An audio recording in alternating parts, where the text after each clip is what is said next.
Hi guys, welcome to today's video. I'm going to be looking at the new character Riffle from Too Many Bones. As you can see there, I've got the trove chest which is going to fit everything in it once it all comes, and soon there'll be a lot coming from my Unbreakable campaign. I'm really excited to get into it and super excited to get this character who is extremely hard to find, and you've got to keep an eye out for when he's on sale. It comes with a deck of cards instead of the regular 16 dice. He still has some dice but only 8 I believe, but I will check it out when we open it up. If you like this content, you want to see more about Too Many Bones, please hit me up, ask me any questions, leave a like and subscribe to the channel. It really helps. Too Many Bones is like one of my top 3 games of all time. That, Marvel Champions, and at the minute I'm thinking we're also including Cthulhu Death May Die. So yeah, there'll be a lot more on the channel about that when all the other stuff comes. Hopefully some playthroughs and stuff as well, and some guides if you need it. But yeah, hit me up and let's get this open and see what's inside. First thing to know is Riffle looks really cool. Got like some cards in the hand there, and look like they're about to throw them of some sort, and there's one there in the hand. Looks like it's just leaving or about to be thrown potentially, or choosing what they're going to do. This is obviously an adult character, so you need the base game to play this, and Riffles are extremely hard to get. You either have to solve any kind of puzzles that may or may not exist in the Automaton of Shale to unlock it on the website, or they are selling them sporadically on the website, because obviously not everyone's going to be able to solve any puzzles that may or may not exist. I've not solved the puzzles, so I don't really know how that works. I bought it when it was on sale just before Christmas for a few days. We have a full deck of cards here. So you've got like cogs with some really interesting artwork and that feel really nice, and that's all the way east down to 2. Then we've got kind of teardrops or blood drops, and Jack, Queen, King, 10, 9, 8. Again, nice cards. They feel really smooth. You got your bones cards. I noticed the gear cards have got slightly different artwork up there, but the rest seem, oh no, they're the same. Oh no, they're different. But all the rest seem very similar. They're the same. King, Jack, Queen as we had in the last set, and then the eye. The king is slightly different.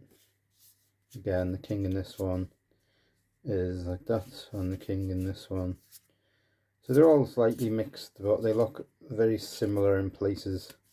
Not massive variation, but very cool. Very nice deck of cards, really nice design on them. Looks really, really cool. So they're his cards, or her cards. I'm not sure if it's a man or a woman. Not that really matters. But yeah, they're the cards for Riffle. And you get all of these dice and bits, card tokens. So you've got your regular upgrade dice, you've got your initiative dice, then you have 10 other dice on there, it seems. So there's 4 red, 3 orange, a blue and a yellow. So this is Riffle's backup plan and things they can do. So if you've got a bone, you can play a card combo. Colour clock, end around, move the non-tyrant baddie to the highest in the initiative meter, to the last spot on the initiative meter. That sounds good. Resolve 2 different suit effects. Deal damage to any baddie equal to the number of cards you have in play. In your start or turn card combo. Reshuffle so you can shuffle your cards, and then upgrade to innate 1. So innate, you're innate. Riffle has a deck of playing cards at the start of each turn. They may or may not play 1 card combo from their hand to gain various effects. See critical Riffle details for more information. So this is all how it fully works. I'm not going to read all of this to you. I'm sure you can figure that out later or look it up. And the innate power is vision cards may be used as any number when playing a matching or a run card combo. So that innate ability is brilliant. So ideally I think you need to try and early days build up to his innate or her innate and get it. And then this is how the deck works. This is how your dice works. You've got different card counting dices and burn and turn, deck stacking, house edge. These all add or move cards, I think, into your deck. You don't start with all 52 cards. You start with something like 23. Start with 22 cards, so you don't get all of the cards from the deck. So these will help you shuffle through and get more and do stuff. Card counting, number of cards in the active deck. Place each at the top and the bottom of the active deck or full deck. So card counting, your move and stuff. Burn and turn, discard as many cards from your hand and draw back to 5 cards, helping you get through your deck. Deck stacking, choose a number of cards from the discard and shuffle them into the active deck. Yeah, so you've got a discard and an active deck.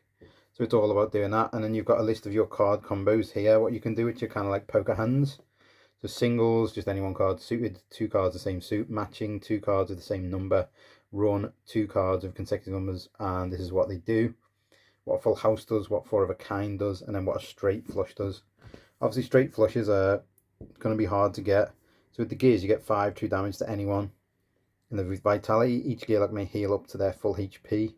The bones, each gearlock may add up to 5 bones to their backup plan. And the eye is flip the active and full decks face up for the rest of the adventure. You may look through both decks at any time. So that is really powerful to see what's coming and what's not. And obviously the rest is really good. So really cool, interesting looking character. Here's the playmat. As you can see, you've got space for the cards to go over here. Then you've got 10 dice slots. And start with 3 health, 2 dexterity, 2 defense and 1 attack. And looking at some of these other powers, there's all sorts of cool things on here. Good read, it's just from the orange deck there. You, after the move step of a baddie's turn, you may move up to something number of positions. Bleeding chips, after a baddie deals damage that removes any amount of defense from you, you may reduce this die by 1 to add a bleed effect die to that baddie. So you got bleeding on baddies and things. You've got drawing dead, place on any baddie until the end of its turn. Look at the draw, guess the number of the suit, then look at the number of cards on the top of the full deck. If there's at least one of the guessed number of cards in the stated suit, choose and add that guessed number of cards to the suit at the top of the active deck. Shuffle the remaining cards back into your full deck. It doesn't sound brilliant to start with, but once you've gone through your cards, that might be really good to be able to give you a card that you think is going to come up soon that you haven't seen yet. One last chip, when you be KO'd by a damaged baddie, ignore all damage from that baddie and set your HP to 1. So you basically got a get out of jail card there if you're going to die. Angle shooting, when you would be KO'd from damage by a baddie, apply all damage you would be dealt by that baddie that turn to the closest party member instead. So you got to kind of deflect.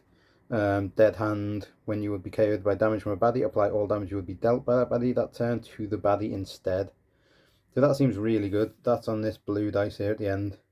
So you got a 1 in 3 chance of getting that. So that's quite fairly good odds, I guess, for this game. Then you've got sleeved card. It says when playing a card combo, this die can be used as a card of any number from the suit shown. So obviously you want to get your card combos here going, and you can use these powers to help you and these dice as you upgrade as you go. So really interesting character, loads of cool stuff going on, great picture, really looking forward to trying her out. If you've tried them, please let me know what the best strats were. Most probably some kind of general beginner start guide here, which should be followed, and then start doing your own kind of thing once you got a bit more comfortable with the character. If you want to see any more or ask any questions, please let me know.